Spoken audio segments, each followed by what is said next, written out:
अखिलेश यादव लगातार ईवीएम पर सवाल उठा रहे थे। वो कह रहे थे कि ईवीएम में गड़बड़ी की जा रही है और ईवीएम चोरी की जा रही है। लेकिन इस पे अभी सुबह सुबह की बड़ी खबर आ रही है कि इलेक्शन कमीशन ने सिरे से खारिज करते हुए कहा है कि जो ईवीएम है वो सुरक्षित है, किसी भी तरीके की गड़बड़ी नहीं की जा रही है। जो उनका आरोप है वो बेबुनियाद है। आज समय सुबह की बात करें, सुबह के 8 बज चुके हैं और वोटों की गिनती शुरू हो चुकी है। अब पता चलेगा कि किसकी किस्मत चमकेगी, कमल खिलेगा या फिर साइकिल चलेगी। इस समय मैं उसी दुकान पर उपस्थित हूँ जहाँ पे पीएम नरेंद्र मोदी ने चाय पिया था। यहाँ पे लोग आए हुए हैं, सुबह सुबह का टाइम है, लोग चाय पीने आए हुए हैं। उनसे जानने की कोशिश करते हैं कि जो वोटों की गिनती शुरू हो गई है उसमें क्या होने वाला है। जो एग्जिट पोल में आया हुआ है क्या वो हकीकत में होगा या फिर पश्चिम बंगाल की तरह या फिर बिहार की तरह वो भी बेबुनियाद साबित होगी। सर, क्या नाम है आपका? आरपी सिंह। सर, ये बताइए, वोटों की गिनती शुरू हो गई है, क्या लग रहा है क्या होने वाला है? जो एग्जिट पोल में आया है वो हकीकत साबित होगा या फिर बिहार की तरह या फिर पश्चिम बंगाल की तरह धराशायी हो जाएगा? अभी तक जो एग्जिट पोल में जो रिजल्ट आ रहा है वो तो एग्जिट पोल ही को दिखा रहा है। अभी आप देखिए मोबाइल खोल के 9 भाजपा 2 सपा, यही रिजल्ट आ रहा है और यही रहेगा अंत तक। यही रहेगा जो एग्जिट पोल में दिखाया जा रहा है कि 250 से लेकर 300, कहीं कहीं एग्जिट पोल दिखा दी है कि 325, यानी कि पहले से भी एक सीट ज्यादा आ रही है। क्या लग रहा है? आपको बता दूं, पहले से ज़्यादा सीटें भाजपा पाने जा रही है। क्योंकि हम लोगों ने जनता में जो उत्साह देखा है, जब पूरे चुनाव तक तो जनता शांत रही, लेकिन चुनाव जब जिस दिन वोटिंग हो रही थी उस दिन हम लोगों ने देखा कि जिस कैंडिडेट का मुंह नाम तक नहीं कंप्लीट जानते हैं लोग, उस कैंडिडेट को झाड़ वोट पड़ रहा था। अच्छा, किसके चेहरे पे वोट पड़ रहा था? मोदी योगी के चेहरे पर वोट पड़ रहा था। हाँ, काम पे पड़ रहा था या चेहरे पे पड़ रहा था? काम पर पड़ रहा था। ऐसा है कि देखिए, मोदी में जनता का ऐसा अटूट विश्वास बन गया है कि मोदी जो भी कहते हैं वो करते हैं और बाकी लोग फ्रॉड हैं। ये जनता के दिमाग में एक विश्वास बन गया है और उसी विश्वास के चलते आपको मैं बता दूं, आज़ादी के बाद आज तक के तिथि में कोई भी प्रधानमंत्री जनता में इतना विश्वसनीय और इतना पॉपुलर नहीं हुआ था। यहाँ तक कि जवाहरलाल नेहरू भी इतने पॉपुलर नहीं थे जितना मोदी हैं। पहले के ज़माने में लोग प्रधानमंत्री को आदर करते थे, लेकिन आज विरोधी उनको जितनी भद्दी भद्दी गालियाँ, भद्दी भद्दी बात कर रहे हैं, तो होता क्या है कि क्रिया की प्रतिक्रिया होती है। ये लोग जितना गाली देते हैं मोदी उतना ही आगे बढ़ते। एक सिद्धांत है किस वैज्ञानिक कि कोई भी क्रिया होती है तो उसके विपरीत एक प्रतिक्रिया होती है। तो ये जो प्रतिक्रिया मोदी के समर्थन में हो रही है, जबरदस्त हो रही है। अच्छा सर, ये बता दीजिए, जो अखिलेश यादव लगातार आरोप लगा रहे थे कि ईवीएम में गड़बड़ी की जा रही है, ईवीएम को चोरी की जा रही है, ठीक है, इलेक्शन कमीशन ने आज सुबह सुबह बोल दिया है कि कोई गड़बड़ी नहीं है, उनका आरोप बेबुनियाद है। ऐसा है कि अखिलेश यादव कहते हैं कि वो पढ़े लिखे हैं, लेकिन मेरे विचार से वो अनपढ़ हैं। अगर कोई अनपढ़ ही व्यक्ति कहेगा कि ईवीएम में चोरी, ईवीएम का तरीका है कि वोट करने के बाद वो सील किया जाता है और सारे पोलिंग एजेंट का सिग्नेचर उस पर होता है। और जो ईवीएम ये लोग लेके हल्ला मचा रहे थे वो ट्रेनिंग के लिए जा रही थी, तो ट्रेनिंग का ईवीएम कैसे इफेक्ट डालेगा वोटिंग पर? तो ये बेवकूफ़ों वाली बातें हैं और कोई भी बात नहीं है। लेकिन डीएम ने तो अपनी गलती मान ली है ना, बोलती हाँ हमारी गलती है। नहीं, डीएम ने गलती नहीं मानी है। डीएम ने कहा है कि किसी अधिकारी के चलते जो ट्रेनिंग के लिए ईवीएम जा रही थी उसका इन लोगों को बुला के दिखा देना चाहिए था, उसने नहीं दिखाया, बस इतनी सी गलती किया तो उसको दंडित कर दिया गया। लेकिन उसने कोई गलती नहीं किया था। अनजाने में अगर आप टेंशन में हैं, तो आपके ऊपर दबाव है, बहुत बड़े बड़े काम हैं, तो छोटी मोटी गलतियां हो जाया करती हैं। तो ये कोई ऐसी गलती नहीं है जिससे कि तूफान आज खड़ा हो जाए। और इन लोगों ने अपना असली रूप दिखा दिया कि ये गुंडे थे, गुंडे हैं, गुंडे रहेंगे। इनसे पूरी जनता, जो शरीफ जनता हिंदुस्तान की है, इन गुंडों से डरती है और इसी डर के मारे, इनके डर से ये चुनाव में वोट कर रही है। जिस तरीके से अखिलेश यादव जब प्रेस कॉन्फ्रेंस कर रहे थे उस समय उनका चेहरा देखा गया था, उनका चेहरा काफी उतरा हुआ था, क्या लग रहा है? ऐसा है कि असलियत तो अखिलेश यादव भी जानते हैं। दरअसल सबसे बदमाश इनका चाचा है, जो लेक्चरर था किसी डिग्री कॉलेज में और आज नेता बन गया है। उसका नाम है राम गोपाल यादव। राम गोपाल यादव ने जब एग्जिट पोल आया उसके बाद एक चिट्ठी लिखा अखिलेश यादव को कि देखो एग्जिट पोल सब मिले हुए हैं भाजपा से, तुम 2-2 वकील हर काउंटिंग जगह स्थल पर अपॉइंट करो और वहाँ पर अपने मुस्तैद कर दो। दरअसल इनको डर था कि ये एग्जिट पोल देख के कहीं ऐसा ना हो कि काउंटिंग पर हमारे कार्यकर्ता नदारद हो जाए, दिखाई ही न दें। इसको मेंटेन करने के लिए इन लोगों ने वो किया।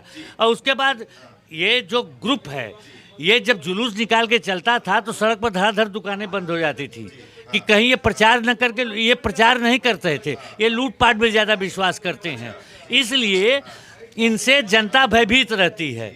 और ये उपद्रव जो हुआ है ये इनके असली कैरेक्टर को दिखा रहा है। असली कलेक्टर को आपको बता दें, यहाँ की जनता लगातार जो काउंटिंग हो रही है उसमें नजर टिकाए बैठी है। भाई साहब भी मोबाइल में देख रहे हैं किसकी बढ़ रही है। ठीक है, नहीं बात करना चाहेंगे आप। सर ये बताइए क्या नाम है आपका? सोनू झा भैया। क्या बताया आपने? सोनू झा। सोनू झा जी, ये बताइए क्या लग रहा है, काउंटिंग तो शुरू हो चुकी है, पहले रुझान में बीजेपी आगे चल रही है, क्या लग रहा है यही बना के रख पाएगी या फिर क्या होगा? आप लोग खुद दिन रात ये दिखा रहे हैं कि बीजेपी आगे, फिर हमें बताने की जरूरत ही नहीं है। ये जनता बताएगी कि हमारा रुझान क्या है, हम कितनी जो हमने जनता के लिए किया है वो जनता हमको करके दिखाएगी कि हमको विनर बनाएगी, हमको उस शिखर पे पहुंचाएगी जहां के हम लायक हैं। क्या लगता है, जो लगातार आरोप लगा रहे थे कि ईवीएम की गड़बड़ी करके बीजेपी जीत सकती है, बाकी बीजेपी जीत नहीं सकती? किसी भी पढ़े लिखे व्यक्ति को ये मालूम होना चाहिए कि ईवीएम मशीन में आप किसी प्रकार का गड़बड़ नहीं कर सकते हैं। और हमारे डीएम को बहुत बहुत धन्यवाद, उन्होंने बार बार कहा कि आप एक साथ नहीं, अगर आप एक एक आदमी भी चाहो तो आके चेक कर लो इसको कि इसमें गड़बड़ी कहाँ है। उसके बाद भी आप चिल्लाते हैं तो हमारे यहाँ कहावत है, किसी आनी बिल्ली खम्बा नोचे। अगर आप नहीं जाते हैं, आप कुछ नहीं कर सकते हैं, तो आप दिन भर चिल्लाइएगा। आज कोई भी काम होता है तो लोग कहते हैं मोदी। अरे मोदी क्या करेगा? मोदी तुम्हारे घर को चलाएगा? मोदी सब कुछ करेंगे। मोदी की जो जिम्मेदारी है, नैतिक जिम्मेदारी, वो मोदी जी निभा रहे हैं। आज हर चीज, कभी जीवन में हम लोग सोच सकते थे कि विश्वनाथ कॉरिडोर इतना बढ़िया स्वरूप लेगा, हम लोग ऐसा दर्शन करेंगे? नहीं हो सकता। यहाँ लोग कोविड के बाद इसी काशी में पैसे पैसे के मोहताज हो जाते। जो अगर आज मोदी जी ने इतना बड़ा उपहार जो काशी विश्वनाथ डोर बना के दिया है, उसके वजह से जहाँ यहाँ 10,000 जनता आती थी, आज 1 करोड़ की जनता आ रही है। आज यही रोड था जहाँ खबड़ खुबड़ नजर आती थी, आज देख लीजिए रोड पे आप किस स्पीड पे जाते हैं। क्या नहीं दिया मोदी जी ने? गैस दिया, घर दिया, खाना दिया, पैसा दिया। आज मोदी जी ने इतना दे दिया है कि आप घर बैठे हाथ इस तरह से बांध के आराम से भोजन कीजिए। तो बोलते हैं मोदी जी ने महंगाई दे दिया, बेरोजगारी दे दिया है। किसने कह दिया? मैंने तो देखा है मोदी जी को वोट देने के लिए लोग पोलिंग बूथ पे लड़ रहे थे कि मेरी आईडी है, मैं वोट देने के लिए हूं, मैं वोट दूंगा, चाहे उसके लिए मुझे कुछ करना पड़े। इंतु करंतु परंतु मैं वोट देने का अधिकार हूं। कितने लोगों का हुआ कि नाम कट गया, वो चिंतित में हुए कि भैया मेरा नाम क्यों, मैं मोदी जी को वोट देना चाहता हूं। एक अपाहिज आदमी, एक बुढ़िया अपने घर से निकल के जाने चाहती है, क्या उसको हमने क्या दे दिया है? वो इसलिए कि हमारी सरकार अच्छी आए, हमारे जीवन सफल हो, फिर से पुनः मोदी योगी जी आए और इस जीवन को सफल बनाए जो हम लोग चाहते हैं। ऐसा फिर कभी दौर ना आया था ना आएगा। अच्छा ये बताइए कि मतलब कि 28-30 साल के बाद ऐसा मतलब कि बताया जा रहा है कि बीजेपी की सरकार बनी है, क्या आपको लग रहा है कि वो रिकॉर्ड तोड़ पाएंगे? निश्चित रिकॉर्ड तोड़ेंगे। और ये बीजेपी सरकार अब अभी भी क्या, 24 में भी हम ही नजर आएंगे आपको। हर हमेशा यही कमल का फूल, चटकदार जो कमल है, बताया जाता है कि हर 5 साल में यहाँ पे सरकार बदलना तय होता है। नहीं, ऐसा कुछ नहीं, आपके कर्मों पे है। आप जिस तरह का कर्म करेंगे उसका नतीजा सर सामने आएगा। हमने अच्छे कर्म किए हैं तो हम आज आनंद ले रहे हैं। हम आप एक साथ बैठ के यहाँ चाय पी रहे हैं। ऐसा आप कभी सोचे थे कि आप वाराणसी में आएंगे, आप सोनू झा जी से मिलेंगे, उनका इंटरव्यू लेंगे? धन्यवाद, बहुत बहुत धन्यवाद हमारे योगी मोदी जी को कि आज उन्होंने हमें इस लायक बनाया कि आज इस मंच पे, इस टीवी चैनल पे हम आ रहे हैं, सिर्फ उनके वजह से। अगर वो विनर नहीं होते तो हम कहाँ से थे? आई मैं लूजर हो जाता, मैं खुद लूजर होता अगर वो विनर नहीं होते। आज वो विनर है तो मैं भी विनर हूँ, मैं भी पूछा जा रहा हूँ, काशी की जनता भी पूछी जा रही है, वाराणसी का भी परचम एकदम लहरा रहा है। सिर्फ और सिर्फ वो किसके वजह से? मोदी योगी जी की वजह से जी। लगातार मीडिया पे भी आरोप लगा रहे हैं अखिलेश यादव, बोल रहे मीडिया भी बिकी हुई है, मीडिया भी उनके द्वारा कही गई जो एग्जिट पोल है वो दिखा रही है, बस जो जनता का माइंड वॉश। मैंने पुनः आपसे फिर वही कहूंगा कि खिसियानी बिल्ली खम्बा नोचे। अगर हम कुछ नहीं कर सकते तो हम आरोप ही लगा सकते हैं, और क्या कर सकते हैं। लेकिन आपका आरोप भी सिरोधार है हमारे, क्योंकि आप भी हमारे परिवार से ही हैं, कहीं आप दूर से नहीं। आपके घर की बहू बेटियां हमारे यहाँ आ रही हैं, स्वागत अभिनंदन। अगर आप भी आना चाहते हैं बीजेपी में तो आपका भी स्वागत है, लेकिन आरोप मत लगाइए। अगर आपको जानकारी है पूरी तो ठीक है, अगर आपको जानकारी नहीं है तो किसी प्रकार का आप आरोप नहीं लगा सकते हैं, या तो उसको प्रूफ करके दीजिए। सर क्या नाम है आपका? पीयूष मिश्रा। पीयूष मिश्रा। सर ये बताइए कि क्या लग रहा है कि जो एग्जिट जो मतलब कि रुझान दिखाई दे रहा है, रुझान में तो बीजेपी आगे चल रही है, लेकिन समाजवादी पार्टी को भी मतलब टक्कर दे रही है, अच्छी टक्कर दे रही है बीजेपी को, क्या लग रहा है क्या हो पाएगा इस बार? पिछली बार जितनी सीट बीजेपी ने पाई थी, किसी भी रुझान में उतनी सीटें नहीं दिखाई गई थी। वही इस बार भी होगा। जितना मैक्सिमम दिखाया जा रहा 326, उससे भी आगे जाएंगे ये। और रही अखिलेश जी की बात, तो इतने बड़े सूबे का जो खुद मुख्यमंत्री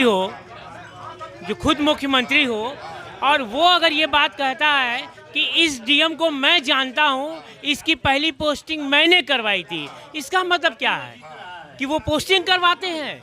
एक सूबे का मुख्यमंत्री ये कह रहा है कि किसी के कहने पे मैं किसी की पोस्टिंग डीएम की करवाता हूँ, यानी इतनी गलत बातें। और रही बात, उन्होंने देश के लिए बहुत हम लोग को उम्मीदें थी जब पहली बार वो मुख्यमंत्री बने। परिवार के विवाद और टोटी चोर ये सब अलग चीज़ें थी, लेकिन इनसे बड़ी उम्मीदें थी। पढ़े लिखे माने जा रहे थे, ऑस्ट्रेलिया से पढ़ के आए थे, लेकिन ये शायद मुलायम सिंह के भी पप्पू साबित हुए। अच्छा जी, ये पप्पू साबित हुए और इन्होंने सब नस्ते नाबूद कर दिया और हर तरह ये फेलियर है। चाहे ये अपने परिवार में देख लिए फेल हो गए, चाहे इतनी बड़ी सरकार, इनके पिताजी ने इनको, ये पहले व्यक्ति थे जिनको सौंपी गई। पप्पू को, राहुल गांधी को भी सौंपी, बेचारे को अभी तक नहीं गई है, लेकिन इनको सौंपी गई। राहुल गांधी को तो मिल नहीं पाई, तो क्या उन्होंने नष्ट किया, लेकिन इनको तो मिली मलाई क्रीम मिली थी, उन्होंने सब नष्ट कर दिया। 5 साल लगातार मुलायम सिंह का जन्मदिन मनाते रहे, सफाई में 500-600 करोड़ खर्च करते रहे, लेकिन विश्वनाथ कॉरिडोर उनके टॉप प्रियॉरिटी पे था और उसकी नींव उन्होंने रखी, वो 5 साल में उसको नहीं कर पाए। वहाँ खाली जो है सलमान खान, कैटरीना कैफ सबको नचाते रह गए। तो ये हर जगह फेलियर हो गए। आप अपने पिताजी का जन्मदिन 5 साल से नहीं मना पा रहे हैं, क्यों? आप अपने चाचा को मैनेज नहीं कर पाए, अपने परिवार को मैनेज नहीं कर पाए, आप इतने बड़े राज्य को मैनेज नहीं कर पाए, और उसके ऊपर आप इतने बड़े पद पे रहने के बाद उसी राज्य में कहते हैं कि मैंने इस डीएम की यहाँ पोस्टिंग की थी।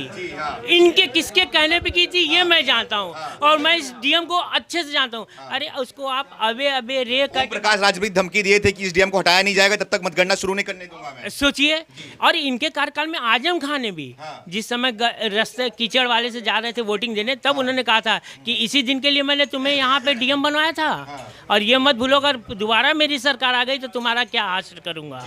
तो ये अखिलेश कुछ भी मैनेज करने में असफल रहे। और रही बात योगी जी की, तो योगी तो आप मोदी पे तो एक बार कह सकते हैं 10 लाख 20 लाख 50 लाख का सूट वो पहनते हैं, योगी पे आप क्या आरोप लगा सकते हैं, जो अपना जीवन देश के लिए समर्पित कर दिए।